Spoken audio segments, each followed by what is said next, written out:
हो गया। Hello students, तो good morning all of you. तो इंतज़ार की घड़ियां फाइनली समाप्त हुआ। तो चलेंगे, कैसे हैं आप लोग? उम्मीद है आप लोग बेहतर होंगे। मैं आपका डीएनए सर और स्वागत है आपका अपने यूट्यूब चैनल बायोलॉजी मस्ती के अंदर। आज हम डिस्कस करने वाले हैं ट्वेल्थ का बहुत इंपॉर्टेंट चैप्टर जिसका नाम है ह्यूमन हेल्थ एंड डिजीज, जिसको हिंदी में कहेंगे मानव स्वास्थ्य एवं रोग। और ये वो ओल्ड एनसीईआरटी का चैप्टर नंबर 8 है। मैं बात करूं वो, ये चैप्टर काफी इंपॉर्टेंट है बोर्ड के पॉइंट ऑफ व्यू से भी और नीट के पॉइंट ऑफ व्यू से भी। और बस बुआ एक बार नीट निकल जाए, एमबीबीएस मिल जाए, पूरे एमबीबीएस के दौरान मेडिकल कॉलेज में सिर्फ ह्यूमन हेल्थ एंड डिजीज तो पढ़ना है। अगर आप एमबीबीएस कंप्लीट करने के बाद एमडी या एमएस करते हो, उसके बाद भी तो आपको ह्यूमन हेल्थ एंड डिजीज पीछा छोड़ने वाला नहीं है। तो अगर आप मेडिकल फील्ड से हैं तो बायोलॉजी के स्टूडेंट्स के लिए ह्यूमन हेल्थ एंड डिजीज बहुत ही इंपॉर्टेंट चैप्टर है। और बुआ इस चैप्टर को पढ़ते समय आप इस बात का ध्यान रखेंगे, एटलीस्ट आपके पास 2 कलर का पेन होना चाहिए, क्योंकि बायोलॉजी के स्टूडेंट्स है तो मल्टी कलर पेन तो होना ही चाहिए आपके पास। और इस चैप्टर को ऐसा नोट्स बनाना है, आपको पता है कि आप ट्वेल्थ में हैं, इस चैप्टर का नोट्स ऐसे बनाएंगे आप कि अगले साल आपको नीट भी देना है और बिहार बोर्ड का एग्जाम भी देना है। तो इस हिसाब से आपको नोट्स बनाना है ताकि आपका बोर्ड भी निकल जाए और नीट में भी सारे के सारे क्वेश्चन आपके नोट से भी रहे। चलेंगे तो स्टार्ट करते हैं बुआ ह्यूमन हेल्थ एंड डिजीज इस चैप्टर को। इस चैप्टर में मेनली हमें क्या क्या पढ़ना है जरा देखेंगे।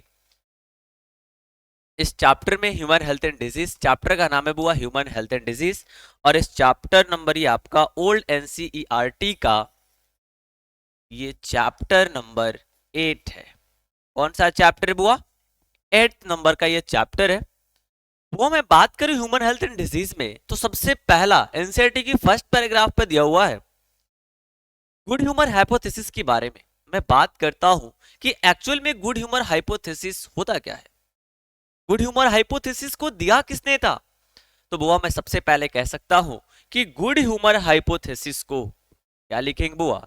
अगर मैं बात करूं गुड ह्यूमर हाइपोथेसिस, अगर मैं बात करता हूं गुड ह्यूमर हाइपोथेसिस का, इसे हिंदी में कहा जाता है अच्छी हास्य परिकल्पनाएं। तो सर ये गुड ह्यूमर हाइपोथेसिस को दिया किसने था? तो मैं कह सकता हूं बुआ जो ग्रीक मेडिसिन के फादर थे या जो ग्रीक के मानने वाले थे, जिसे मैं कह सकता हूं हिपोक्रेट्स, जिनको फादर ऑफ मेडिसिन के नाम से भी जाना जाता है, उन्होंने दिया था गुड ह्यूमर हाइपोथेसिस को ग्रीक मेडिसिन के द्वारा या ग्रीक सिस्टम के द्वारा। और भारत में चलने वाले आयुर्वेदिक मेडिसिन जो सिस्टम है, इसके द्वारा सपोर्ट किया गया। मैं कह सकता हूं बुआ कि सबसे पहली बार गुड ह्यूमर हाइपोथेसिस को दिया तो ग्रीक साइंटिस्ट हिपोक्रेट्स ने, और इसका सपोर्ट किया इंडियन आयुर्वेदिक सिस्टम। अगर मैं बात करूं बुआ गुड ह्यूमर हाइपोथेसिस का, तो सर ये गुड ह्यूमर हाइपोथेसिस किसने दिया ये तो पता चल गया कि ग्रीक साइंटिस्ट हिपोक्रेट्स ने दिया था, और हिपोक्रेट्स को फादर ऑफ मेडिसिन के नाम से भी जाना जाता है। मैं आपको बता दूं बुआ, जैसे हमारे इंडिया में आयुर्वेदिक मेडिसिन चलता है, ठीक उसी प्रकार ग्रीक में यानी यूनान के देशों में यूनानी मेडिसिन चलता है। तो यूनानी सिस्टम और इंडियन आयुर्वेदिक सिस्टम का गुड ह्यूमर हाइपोथेसिस पे पहले बहुत ही ज्यादा फेथ था और बहुत ही ज्यादा विश्वास था। सबसे पहले मैं बात करता हूं वो ह्यूमर्स क्या होता है। ह्यूमर्स का मतलब होता है फ्लूइड, तरल पदार्थ। हमारे शरीर के अंदर कुछ तरल पदार्थ होते हैं, जैसे मैं बात करूं तो black bile, yellow bile, mucus that means कफ भी कह सकते हैं, और ब्लड अगर कहें तो वात पित्त और कफ के नाम से जाना जाता है। यानी हमारे शरीर के अंदर कुछ ह्यूमर्स होते हैं। अगर ये ह्यूमर्स हमारे शरीर के अंदर बैलेंसिंग फॉर्म में है, अगर इनका बैलेंसिंग फॉर्म हमारे शरीर के अंदर प्रेजेंट है, तब हम इंसान को हेल्दी मानते हैं। गुड ह्यूमर हाइपोथेसिस के अकॉर्डिंग इंसान को हेल्दी तब माना जाता है जब उसके शरीर के अंदर मौजूद जितने ह्यूमर्स हैं सारे के सारे ह्यूमर्स बैलेंसिंग फॉर्म में हो। अगर सारे के सारे ह्यूमर्स बैलेंसिंग फॉर्म में होता है, तब उसे हम क्या कहेंगे बुआ? कि वह इंसान स्वस्थ है। अगर मैं मानता हूं कि किसी इंसान के शरीर में अगर ह्यूमर्स का लेवल डिस्टर्ब हो जाए, दैट मीन्स एग्जांपल के तौर पे मैं ले लूं कि कोई इंसान है, अगर किसी इंसान के शरीर के अंदर ब्लैक बाइल की मात्रा बढ़ जाती है, ब्लैक बाइल की कंसंट्रेशन बढ़ जाता है तो उस इंसान को गुड ह्यूमर हाइपोथेसिस के अकॉर्डिंग हॉट पर्सनालिटी का माना जाता है। वह हॉट पर्सनालिटी वो नहीं जो आप समझ रहे हैं। तो हॉट पर्सनालिटी का मतलब होता है वो इंसान एग्रेसिव होगा, गुस्सैला होगा। गुस्सैले का मतलब समझते हैं ना बुआ? जैसे मैं बात करूं कि क्रिकेट खेल रहे हैं और उसके घर में चला गया बुआ गेंद आपका, तो आप ही के बैट से आपके धोने वाला होगा। तो बुआ मैं आपको बात कर रहा हूं कि किसी इंसान के शरीर के अंदर अगर ब्लैक बाइल की कंसंट्रेशन बढ़ा हुआ था तो उस इंसान को हॉट पर्सनालिटी का इंसान कहेंगे। और हॉट पर्सनालिटी का इंसान कहने का मतलब वह इंसान एग्रेसिव होगा, गुस्सैले होगा और उस इंसान को फीवर माना जाता है कि उस इंसान को फीवर हुआ है। क्या बात समझ में आया कि नहीं आया बुआ? तो सबसे पहले कुल मिलाकर के अगर मैं बात करूं तो गुड होमर हाइपोथेसिस को दिया किसने था बुआ? तो ग्रीक साइंटिस्ट हिप्पोक्रेट्स ने दिया था। इसको सपोर्ट किसने किया था? Indian Ayurvedic system. यानी कि गुड ह्यूमर हाइपोथेसिस को मानता कौन कौन था? यूनानी मेडिसिन और आयुर्वेदिक मेडिसिन। आयुर्वेदिक सिस्टम या यूनानी सिस्टम के अंदर जितने भी मेडिसिन बनाए जाते थे पहले, वो गुड ह्यूमर हाइपोथेसिस को माना करते थे। उसके बाद आते हैं बुआ एक साइंटिस्ट जिनका नाम है विलियम हार्वे। और विलियम हार्वे जो साइंटिस्ट थे उन्होंने बहुत इंपॉर्टेंट खोज किए थे। मैं बात करूं सबसे पहले विलियम हार्वे को ब्लड सर्कुलेशन की डिस्कवरी के लिए जाना जाता है। विलियम हार्वे नाम के साइंटिस्ट थे। अगर मैं बात करूं विलियम हार्वे की, किसकी बात कर रहा हूं बुआ? अगर मैं बात करता हूं विलियम हार्वे, तो जो विलियम हार्वे नाम के साइंटिस्ट है, विलियम हार्वे नाम के वैज्ञानिक को रक्त परिसंचरण की खोज के लिए जाना जाता है। विलियम हार्वे ने सबसे पहली बार ब्लड सर्कुलेशन को खोजा था और उन्होंने इस प्रकार से प्रूव किया था। और उनका एक स्टेटमेंट भी था, जो हमारे शरीर के अंदर ब्लड कैपिलरीज है, जो आर्टरीज और वेन्स, जो वेन्स होती है ना, जो सीरा होता है, वह ब्लड को टुवर्ड्स द हार्ट लेके जाता है, यानी कि हृदय के तरफ लेके जाता है। अगर मैं बात करूं वेन्स की, तो वेन्स क्या करता है? ब्लड को हार्ट की तरफ लेके जाता है, हृदय की ओर लेके जाता है। लेकिन अगर मैं बात करूं आर्टरीज की, धमनियों की बात करूं, अगर मैं धमनी की बात करता हूं, तो वह हमारे शरीर के अंदर ब्लड को अवे फ्रॉम हार्ट लेके जाती है, यानी हार्ट से दूर लेकर के जाती है। उन्होंने देखा सबसे पहले एक हट्टे कट्टे इंसान को लिया जिसके अंदर पूरी तरह से वेन विजिबल हो, दिखाई दे रहा था। उन्होंने वेन्स को पकड़ा और ऐसे ठीक इस प्रकार से स्वीप कर दिया। और जब इन्होंने यहाँ पे देखा और स्वीप करने के बाद ऐसे फ्लो किया, जब इन्होंने यहाँ पे प्रेस करके देखा तो फिर ब्लड का फ्लो नहीं हो रहा था। उन्होंने ऐसे पकड़ा और यहाँ से मैं कहूँ तो ब्लड को ऐसे स्वीप कर दिया और यहाँ पे प्रेस करते रह गया। फिर उन्होंने देखा कि ब्लड का फ्लो रिवर्स नहीं हुआ, लेकिन जैसे यहाँ पे पकड़ा और ऐसे ब्लड को यहाँ पे इन्होंने स्वीप किया तो देखा कि ब्लड का फ्लो रिवर्स शुरू हो गया। इस प्रकार से फाइनली उन्होंने प्रूव किया कि जो वेन्स होती है, जो सीरा होता है, वह ब्लड को टुवर्ड्स द हार्ट कैरी करता है, हार्ट की तरफ लेकर के जाता है। अगर मैं बात करूं आर्टरीज की बात करता हूं, धमनियों की बात कर रहे हैं, तो वो क्या करता है? ब्लड्स को अवे फ्रॉम हार्ट, यानी कि हार्ट से दूर लेकर के जाता है। क्या बात समझ में आया कि नहीं आया? उसके बाद मैं बात करूं बुआ कि विलियम हार्वे नाम के साइंटिस्ट जो थे, उन्होंने पहली बार थर्मोमीटर का यूज करके और गुड ह्यूमर हाइपोथेसिस जो थ्योरी थी, जो हाइपोथेसिस दी गई थी, उस हाइपोथेसिस को डिसअप्रूव कर दिया, यानी गलत साबित कर दिया। उन्होंने एक ऐसे इंसान को पकड़ा जिस इंसान के शरीर के अंदर ब्लैक बाइल की कंसंट्रेशन डिस्टर्ब थी। उस इंसान के अंदर ब्लैक बाइल की मात्रा पूरी तरह से डिस्टर्ब थी। उन्होंने लिया उस पर्सन को और थर्मामीटर के माध्यम से जब उस इंसान के बॉडी टेम्परेचर को मापा तो देखा कि उस इंसान के पास नॉर्मल बॉडी टेम्परेचर है। विलियम हार्वे ने थर्मोमीटर का यूज करके पहली बार गुड ह्यूमर हाइपोथेसिस को डिसप्रूव कर दिया था। चलेंगे तो ये सारी बातों को आगे की थ्योरी में फटाफट हमने ऑलरेडी एक स्लाइड बना रखा है। मैं बात करता हूं गुड ह्यूमर हाइपोथेसिस का। अगर मैं ह्यूमर्स की बात करूं तो ह्यूमर्स का मतलब होता है फ्लूइड। फ्लूइड कहने का मतलब तरल पदार्थ, जैसे ब्लैक बाइल, येलो बाइल, कफ यानी कि म्यूकस या फिर ब्लड, ये सारे हमारे शरीर के अंदर के ह्यूमर्स हैं। अगर मैं बात करता हूं गुड ह्यूमर हाइपोथेसिस की, इसको हिंदी में कहते हैं अच्छी हास्य परिकल्पना। इसको दिया किसने तब हुआ, हिप्पोक्रेट्स नाम के साइंटिस्ट ने दिया था। हिप्पोक्रेट्स नाम के साइंटिस्ट ने दिया था, और हिप्पोक्रेट्स को फादर ऑफ मेडिसिन कहा जाता है। यानी कि औषधि विज्ञान के जनक या फिर औषधि के जनक कह सकते हैं, या चिकित्सा का जनक के नाम से भी इन्हें जाना जाता है।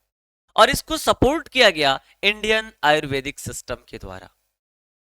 किसके द्वारा सपोर्ट किया गया बुआ, इंडियन आयुर्वेदिक सिस्टम के द्वारा, या भारतीय आयुर्वेद के द्वारा इसको सपोर्ट किया गया। क्या बात समझ में आया कि नहीं आया बुआ। मैं एक बात कह सकता हूं कि गुड ह्यूमर हेल्थ हाइपोथेसिस के अनुसार किसी इंसान को हेल्दी तब मानेंगे जब उस इंसान के शरीर के अंदर ह्यूमर्स का एक बैलेंसिंग फॉर्म में हो, यानी सारे के सारे ह्यूमर्स एक बैलेंस फॉर्म में हो, तब उस इंसान को हम हेल्दी मानते हैं। जैसे health is a balance of certain humours, यानी कि स्वास्थ्य कुछ तरल पदार्थों का संतुलन है। अगर ये ह्यूमर्स हमारे शरीर के अंदर प्रेजेंट होते हैं, वह सारे के सारे ह्यूमर्स अगर बैलेंसिंग फॉर्म में हो, हमारे शरीर के अंदर बैलेंस रूप में हो, अगर वह संतुलित रूप में हो, तो उस इंसान को हम हेल्दी मानते हैं। किसके अकॉर्डिंग, गुड ह्यूमर हाइपोथेसिस के अकॉर्डिंग। किसके अकॉर्डिंग बात कर रहे हैं बुआ, हम गुड ह्यूमर हाइपोथेसिस के अकॉर्डिंग बात कर रहे हैं। क्या बात समझ में आया कि नहीं आया बुआ। चलेंगे तो नेक्स्ट बात करते हैं आगे।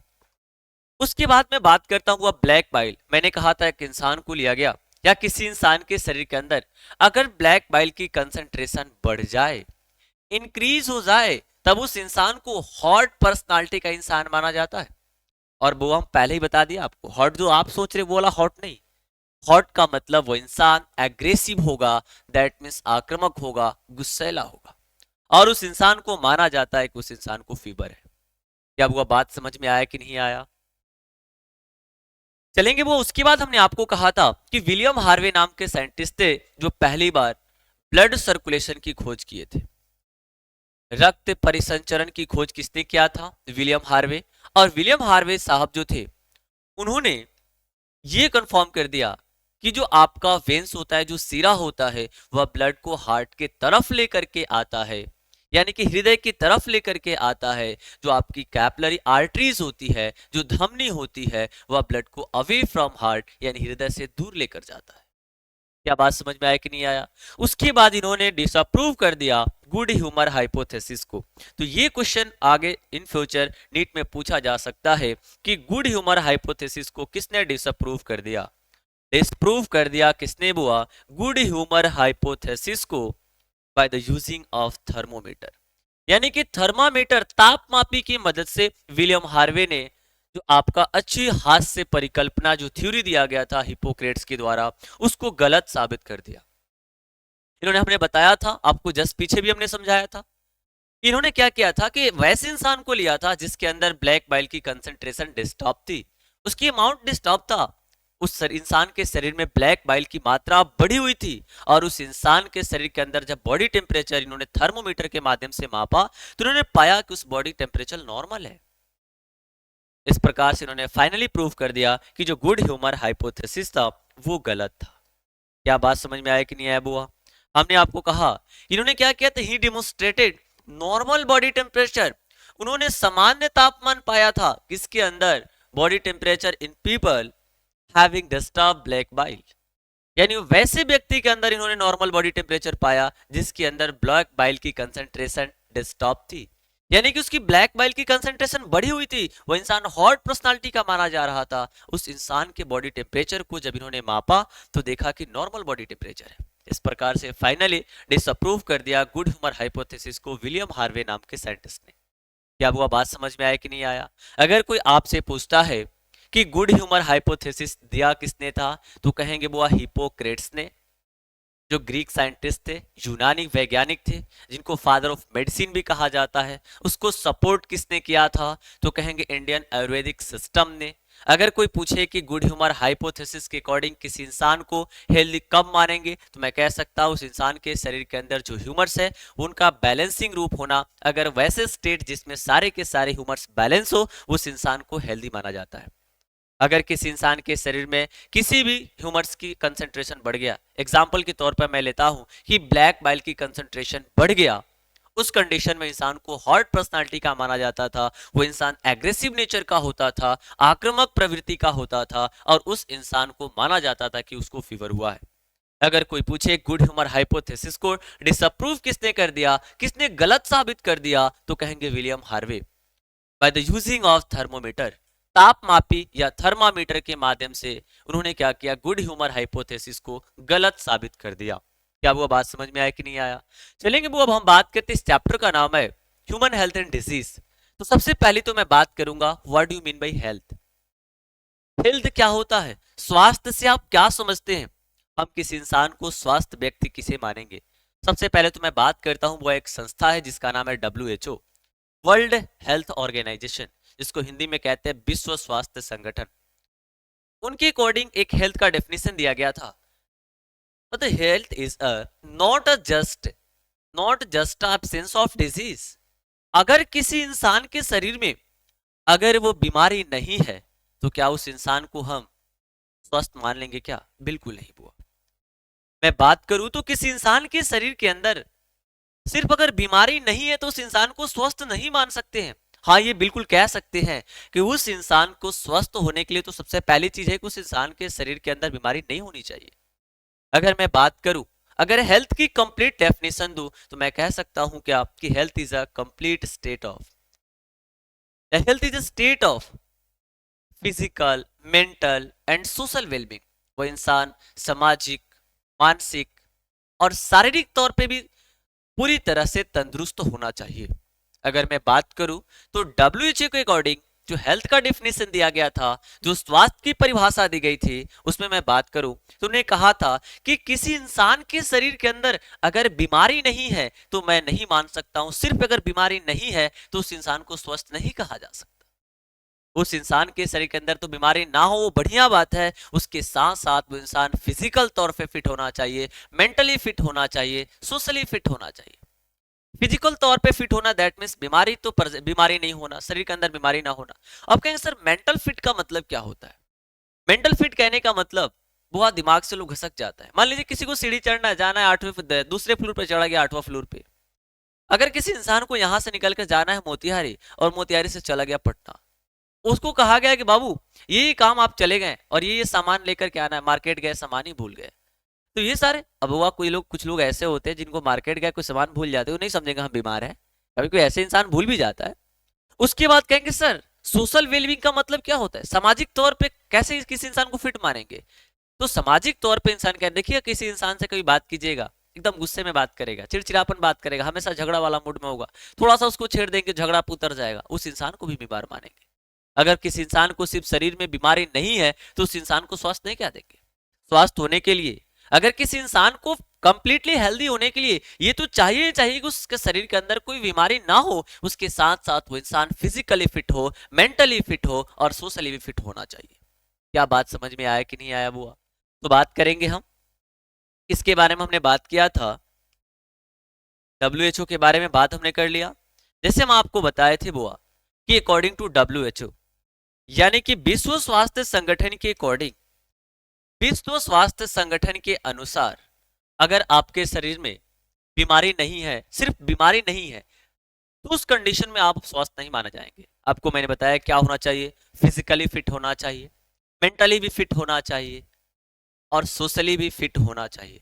मैंने आपको बताया according to WHO, not a just absence of disease, health is a state of complete physical, mental और सोशल वेलबींग।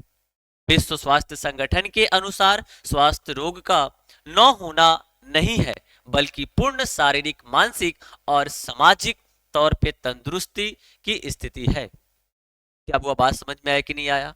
आई होप कि आपको हेल्थ के डेफिनेशन समझ में आ गई होगी। अब हम बात करने वाले हैं बुआ, जो हमारे हेल्थ है ना, हमारे हेल्थ को हमारी माइंड बहुत तरीके से अफेक्ट करती है और हमारे पूरी बॉडी को हमारी माइंड ही तो कंट्रोल करती है। अगर मैं बात करूं हमारे माइंड की या मेंटल स्टेट की बात करूं तो हमारी जो माइंड है कंप्लीट दो ही चीजों से मिलकर बनी होती है। पहला तो इंडोक्राइन सिस्टम और दूसरा मैं कहूं नर्वस सिस्टम। ये दो ही चीज के मिलने से तो पूरा हमारे जो ब्रेन है, हमारा जो मेंटल स्टेट है, कंप्लीट होता है इन्हीं दो चीजों से। मैं बात करूं जो हमारा माइंड है या मेंटल स्टेट है, हमारी दिमागी हालात है या दिमाग है, वह या तो इंडोक्राइन सिस्टम और नर्वस सिस्टम दोनों के एक साथ मिलने से बनता है। अगर मैं बात करूं बुआ कि इंडोक्राइन सिस्टम और नर्वस सिस्टम यानी अंतःस्रावी तंत्र और तंत्रिका तंत्र हमारे प्रतिरक्षा तंत्र को इन्फ्लुएंस करते हैं। मैंने आपको बताया कि हमारा जो माइंड होता है, हमारा माइंड मेंटल स्टेट होता है, वो कंप्लीट दो चीजों से मिलकर बना है। पहला तो मैंने कहा था एंडोक्राइन सिस्टम और दूसरा होता है नर्वस सिस्टम। और मैंने आपको कहा कि हमारा मेंटल स्टेट और हमारे माइंड इन्फ्लुएंस करेगा किसको बुआ? हमारे इम्यून सिस्टम को, यानी हमारे प्रतिरक्षा तंत्र को। अगर हमारी प्रतिरक्षा तंत्र अच्छी है तो हमारी हेल्थ अच्छी होगी। अगर हमारी प्रतिरक्षा तंत्र खराब हो गई, वीक हो गई, अफेक्टेड हो गई, तो हमारा हेल्थ भी अफेक्टेड होगा। तो अगर आपके पास, ये मेरे पास बोर्ड में जगह नहीं था इसलिए हमने इसको नीचे कर दिया, अगर आपके पास जगह है तो आप इसको सीधा भी लिख सकते हैं। मैं अगर बात करूं तो हमारा माइंड या मेंटल स्टेट दो चीजों से मिलकर बना होता है। पहला तो इंडोक्राइन सिस्टम और दूसरा नर्वस सिस्टम। मैं आपको बात करूं कि इंडोक्राइन सिस्टम और नर्वस सिस्टम के मिलने से माइंड और मेंटल स्टेट हमारा कंसीडर होता है, यानी बनता है। मैं बात करूं कि इंडोक्राइन सिस्टम और नर्वस सिस्टम इन्फ्लुएंस करते हैं हमारे इम्यून सिस्टम को, हमारे प्रतिरक्षा तंत्र को। अगर हमारी प्रतिरक्षा तंत्र खराब हो गई तो इफेक्ट करेगा हमारे हेल्थ को, यानी हमारे स्वास्थ्य को, हमारे स्वास्थ्य को इफेक्ट करेगा। इसलिए मैं कह सकता हूं कि मेंटल स्थिति भी हमारे हेल्थ को बहुत बहुत तरफे आपको अफेक्ट करता है।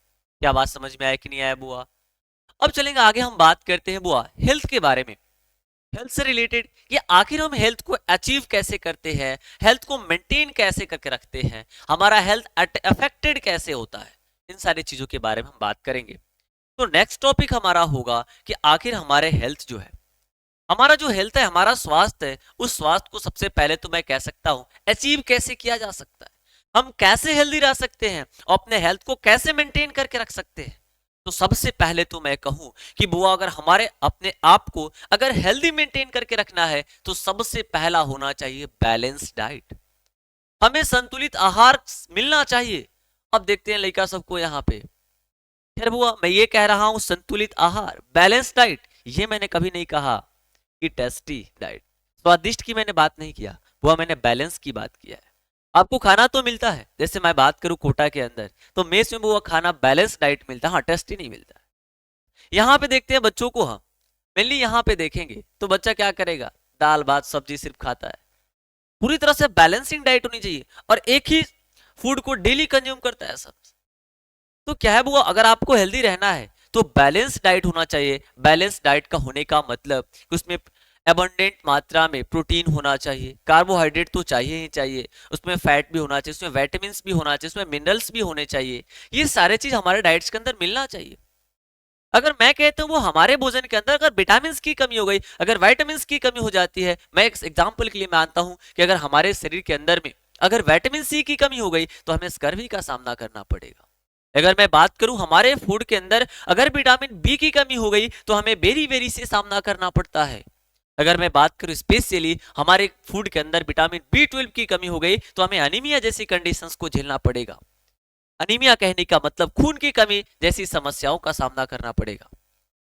अगर मैं बात करूं कि हमारे भोजन के अंदर विटामिन डी की कमी हो गई तो रिकेट्स जैसी प्रॉब्लम्स का सामना करना पड़ेगा। क्या वो बात समझ पा रहे हैं कि नहीं पा रहे हैं? इसलिए सबसे पहले मैं कहूं कि अगर हमने हमारे हेल्थ को बेहतर बना के रखना है, हेल्थ को मेंटेन करके रखना, अगर हेल्थ को अचीव करना है तो सबसे पहले स्टेप की हमें संतुलित आहार लेना चाहिए। अब ऐसा नहीं कि संतुलित आहार भर पेट खा के सूत गए। बहुत लड़का होता है भर पेट खा लिया एकदम से खा के सोएगा दिन भर, ऐसा भी नहीं होना चाहिए। बैलेंस डाइट लेने के बाद हमें रेगुलर बेसिस पे एक्सरसाइज भी करना पड़ेगा। रेगुलर बेसिस पे हम एक्सरसाइज करेंगे तब जाकर के हमारे सारे ऑर्गन अच्छे से काम करेंगे। और एक्सरसाइज से क्या है कि वो हम फिट रहेंगे। एक्सरसाइज से हम फिजिकली फिट तो बहुत अच्छा से रहते ही हैं, साथ साथ में वो थोड़ा बहुत वो मेंटल भी आपको हेल्प करता है। अगर मैं बात करूं हेल्थ को मेंटेन करने के लिए सबसे पहला बैलेंस डाइट, दूसरा क्या है रेगुलर एक्सरसाइज, और तीसरा क्या है पर्सनल हाइजीन।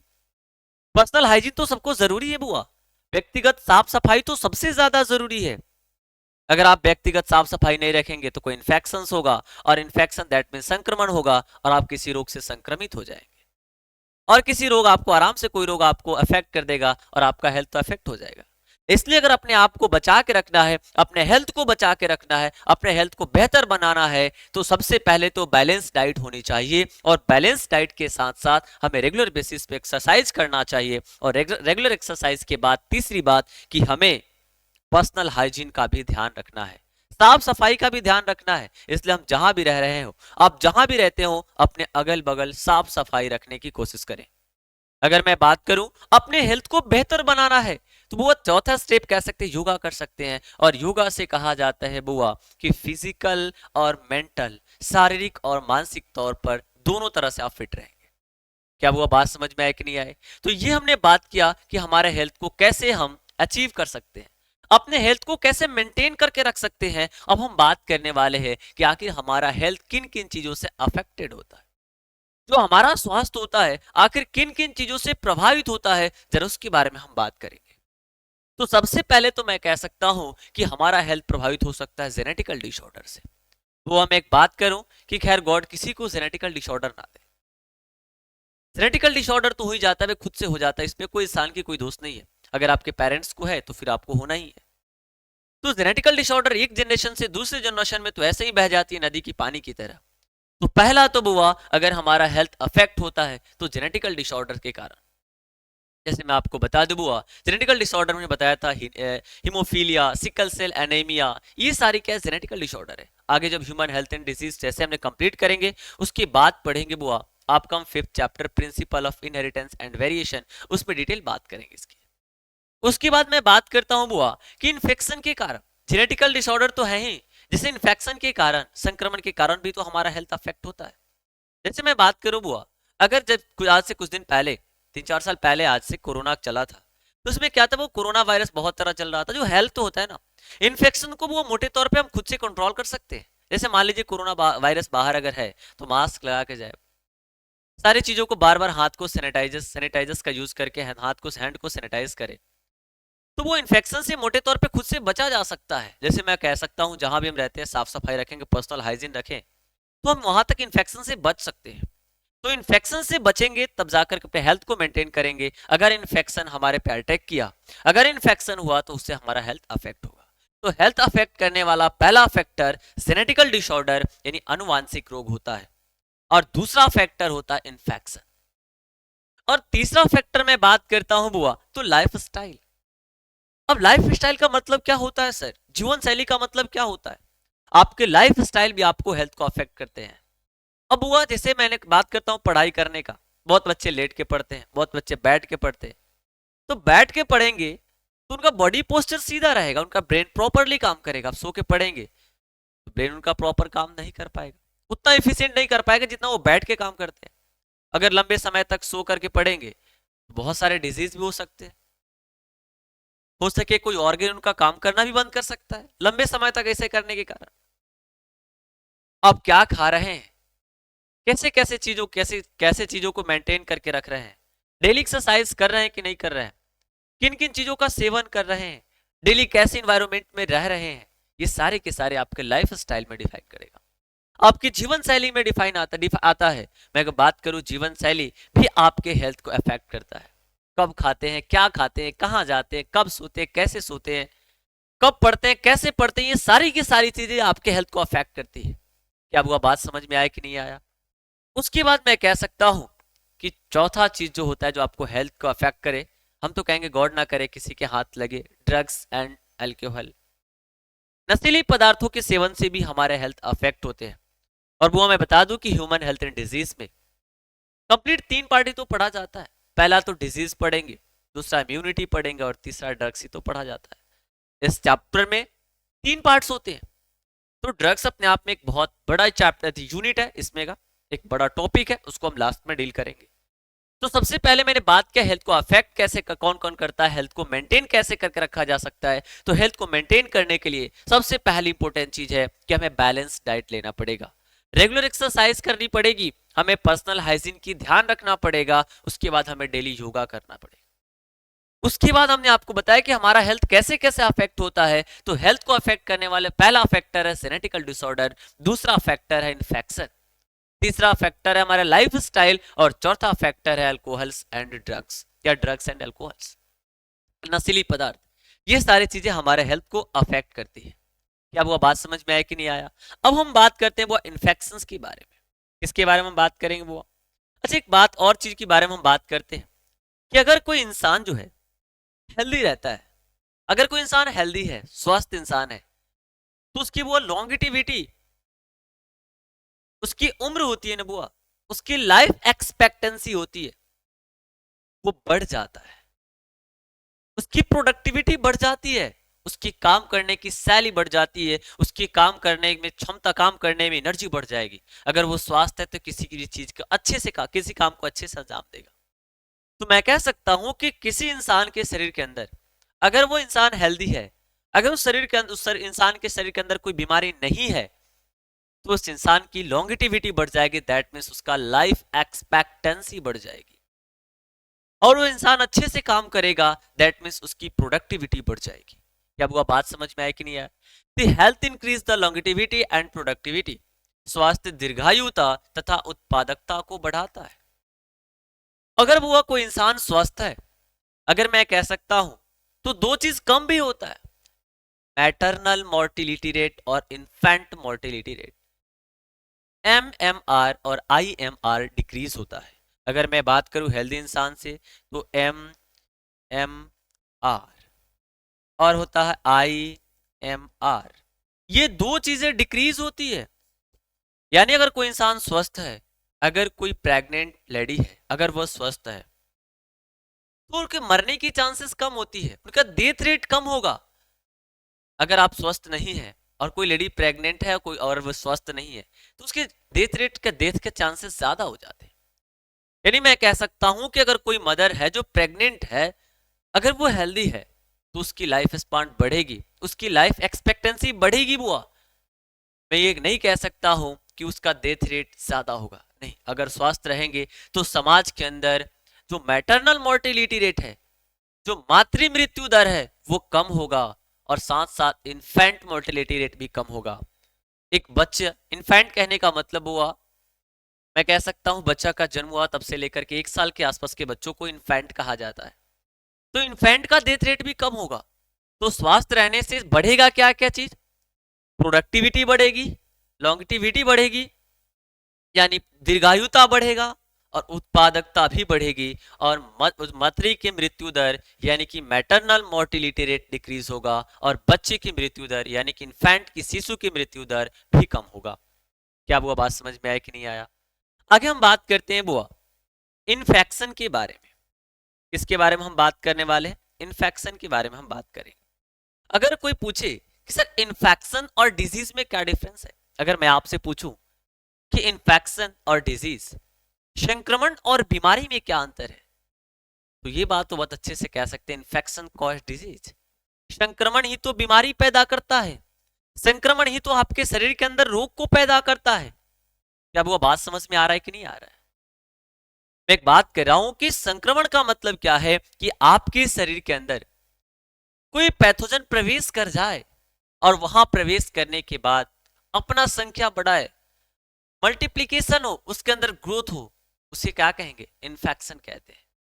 मैं कह सकता हूं पैथोजन्स, दैट मीन्स रोगाणु, रोगाणु उसे कहते हैं जो रोग उत्पन्न कर सकता है, जो बीमारी को पैदा कर सकता है, उसे हम रोगाणु कहेंगे।